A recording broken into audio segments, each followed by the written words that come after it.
ମୋ ପଛପଟେ ଦେଖିପାରୁଥିବେ ଛୋଟିଆ ପୋଖରୀଟିଏ ଅଛି ଏବଂ ଏଇଠି ଶିକାରୀ ମାନେ ପୁରା ଜାଲ ପଡ଼ିଛି ଏ ପୋଖରୀରେ ଏବଂ ଉପରେ ଉପରେ ପୁରା ଫାସି ପଡ଼ିଛି। ଏଇ ଚଢ଼େଇ ମାନଙ୍କୁ ପୁରା ଫାସି କରାଯାଉଛି ଏଠି। ଏ ବେକରେ ଫାସି ଲାଗି ଯାଇଥିଲା। ମୁଁ ବର୍ତ୍ତମାନ ୟାକୁ ଉଦ୍ଧାର କରିଛି। ଏ ଚଢ଼େଇଟିକୁ ହଂସ ପରି ଦେଖିବା। ମୁଁ ଯେତେବେଳେ ଆସିଲି ଏ ପୋଖରୀକୁ ଏଇ ଚଢ଼େଇଟି ଛଟପଟ ହଉଥିଲା।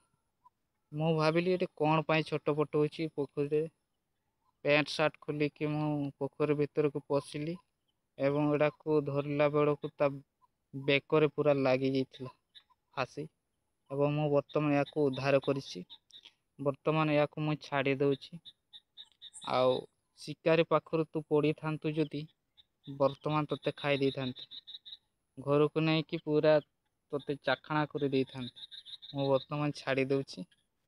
ତ ଦେଖିପାରୁଥିବେ ହଂସ ପରି ତା ଗୋଡ଼ ବି ଆଉ ଥଣ୍ଟ ବି ଆଉ କଲର ବହୁତ ବଢ଼ିଆ ଅଛି ଏବଂ ତାର ରେଡ୍ କଲର ଅଛି। ଏବଂ ଏଇ ଚଢ଼େଇଟିର ନାଁ କଣ ମୁଁ ଜାଣିନି। ତ ଏଇଠି ପୁରା ଏକଟିଆ ଅଛି ପୋଖରୀଟି ଦେଖିପାରୁଥିବେ ମୋ ପଛ ପଟେ। ଏଇଠି ପୁରା ଚାରିପଟେ ଲଟା ଲଟା ଲଗା ହେଇଛି ଏବଂ ଏଇଠି ଦେଖିପାରୁଥିବେ ଏଇ ଯୋଉ ନଟା ଅଛି ଏଇ ପୁରା ସେ ନଟା ପାଖରେ ପୁରା ଫାସି ଅଛି। ଏବଂ ମୁଁ ଫାସିକୁ ସେଠି ଫିଙ୍ଗିନି କିନ୍ତୁ ଏଇଟାକୁ ଉଦ୍ଧାର କରିଛି। ତୁ ଏଠି ଓହ୍ଲେଇବୁନି ନହେଲେ ତୋତେ ଖାଇଦେବେ। ଆଉ ଏଠି ମୋ ପାଖରୁ ତୁ ବଞ୍ଚିଗଲୁ ନହେଲେ ଶିକାରୀ ମାନେ ତୋତେ ପାଇଥାନ୍ତେ ଯଦି ତୁ ଖାଇ ଦେଇଥାନ୍ତୁ।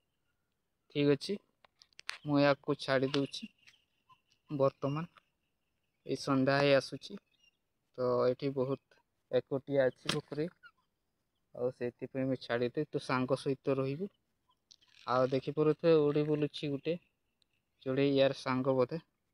Okay bye bye. ଧୀରେ ଧୀରେ ମୁଁ ଛାଡ଼ି ଦଉଛି। ଠିକ୍ ଅଛି ଗୁଡ଼୍ ବାଏ। ଦେଖିପାରୁଥିବେ ଉଡ଼ିକି ଉଡ଼ିଲା ପୁରା ବର୍ତ୍ତମାନ ଅନ୍ଧାରରେ ଦେଖାଯାଉନି।